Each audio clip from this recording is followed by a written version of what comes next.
人塞马桶里，然后把厕所灌满水，用甘甜的水把这人活活淹死。这死法真是给柯南小刀扎屁股开了眼了。看死相，这人就是被泡死的，但这厕所下面可是有通风口能排水啊，所以众人觉得真正的手法是淹死之后才转移到厕所的。这大冤种是个体育老师，大体格子没俩壮汉可是整不动的。那究竟是什么变态人能把他这么大老远拎过来呢？我不到啊，这事跟我一毛钱关系，我不到啊，怨谁指谁的，我不到，别整我不到啊。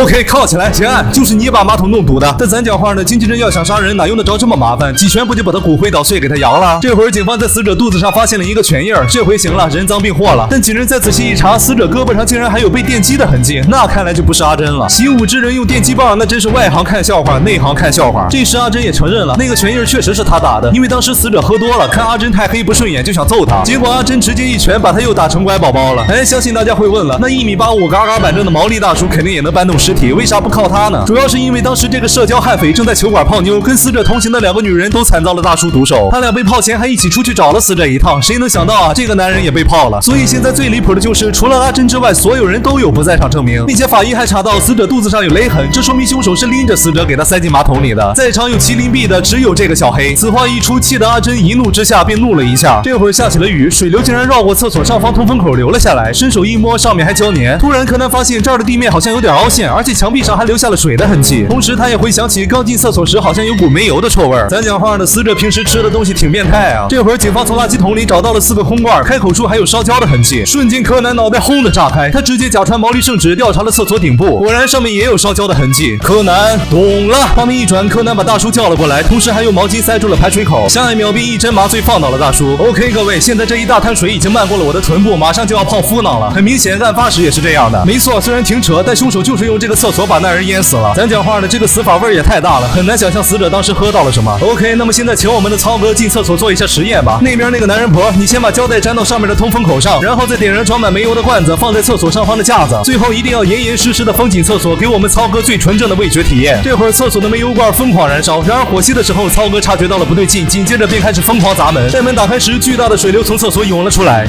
なんてことさせてくれちゃってるんですか、毛利さん。危うく溺れ死んじゃうところだったんだから。原来这个原理是厕所里的内压减低了，罐子在密闭的空间开始燃烧，空气受热膨胀，氧气降低，最后火就会熄灭，而熄灭后空气便开始冷却收缩，将大量累积在通风口下的水全部吸进厕所里。我这样解释没错吧，这位物理老师？哦不，这位凶手。这人死的时候你确实不在现场，你先编了个理由把喝醉的死者骗进厕所，然后用电击枪搞晕了他，并用绳子穿过他的皮带绑在了马桶上，为的就是让他被淹的时候站不起来。死者胳膊上的电击印和腰上的勒痕就证明了这一点。然后你在门上贴了维修标志，防止小而误食。下一步你便用毛巾堵住下水口，然后慢慢等水位涨起来就可以了。回到球馆后没多久，你便说这个人不见了，带着同行的小黄一起来停车场找。在你确定这儿的积水够多了后，你放上了煤油罐，又沾盐湿了厕所缝隙，然后就回球馆了。之后的事就像刚才的实验一样，他直接大口喝水，嘎了。最后大家一起来找人的时候，你偷摸拿掉了下水道的毛巾，扔掉煤油罐，揭下了胶带，还特地放上了2卷干的卫生纸。然后你只需要一声大叫，假装刚发现尸体就行了。有一说一，你这手法在米花高低能拿个奖，但可惜警方已经在马桶找到了沾有你指纹的胶带。你给我跪地上认罪！咱讲话的全程光你推理了，你有没有尊重大叔的屁股？都泡敷囊了都。你干嘛？